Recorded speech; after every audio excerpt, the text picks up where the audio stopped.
안녕하십니까. 프라우드 코리아 TV 이현수입니다.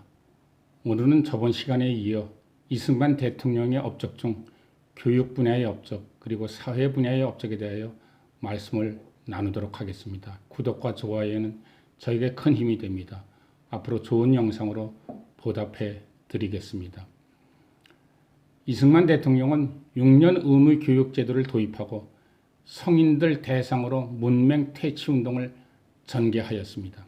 그 결과 1959년까지 전국 학령 아동의 취학률을 95.3%로 높이고 해방 당시 80%에 달했던 문맹률을 22%, 남자 11%, 여자 33%로 낮추는 데 성공했습니다.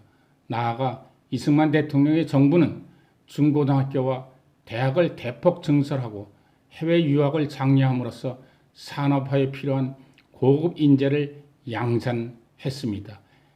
해방 당시 우리나라의 대학과 전문학교는 19개교, 학생 수 8,000명에 불과했는데 1960년대는 정부 정책에 힘입어 초급대학, 대학교가 68개교, 학생 수는 10만 명으로 폭발적으로 늘어났습니다.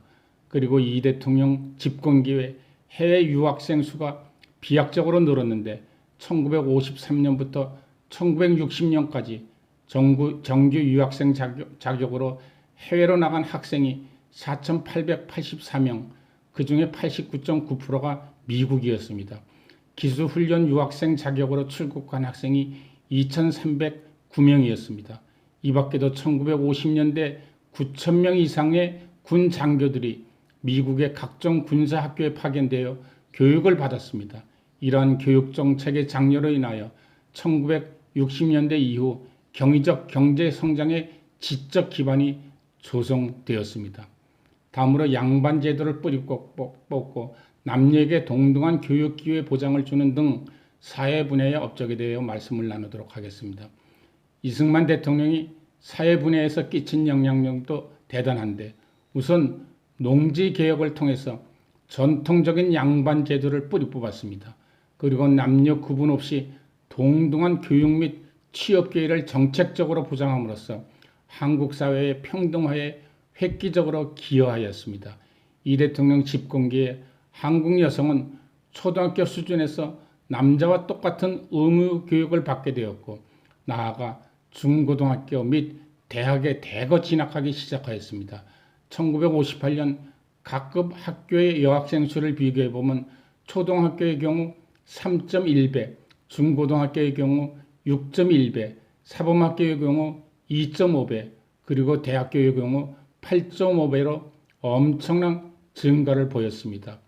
저학년 여성들은 타자수, 교환수, 섬유 노동자, 직조공, 피복공 등에 취업하였고 고학년 여성들은 교원, 의사, 약제사, 경찰관, 공무원 등 직업을 갖기도 하였습니다. 비록 그 수는 많지 않았지만 1950년대에는 여성 판검사, 여군 장교, 여자 항공대원, 여자 공학사가 나타났고 국회의원과 장관 및 대사들도 등장하였습니다.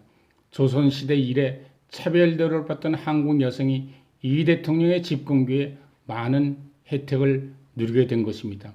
이승만 대통령이 재임 시기에 이런 일을 할 수 있었던 것은 일찍이 미국 유학을 통해서 선진 문물과 제도를 경험했던 그의 경험이 가장 큰 원동력이었고 미 군정 시기에 개시된 일련의 개혁을 잘 계승 발전하였으며 6.25 전쟁이라는 특수한 상황으로 인하여 새롭게 자신이 원하는 방향대로 나라를 운영해 나갈 수 있었기 때문입니다.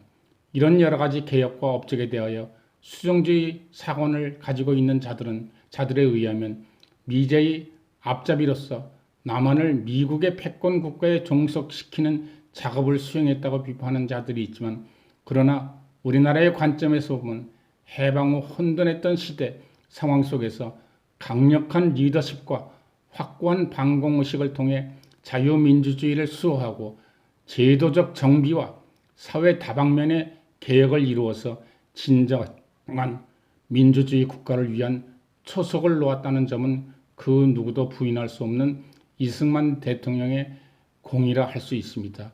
이상 코람데오닷컴의 내용을 많이 인용하였습니다. 감사합니다.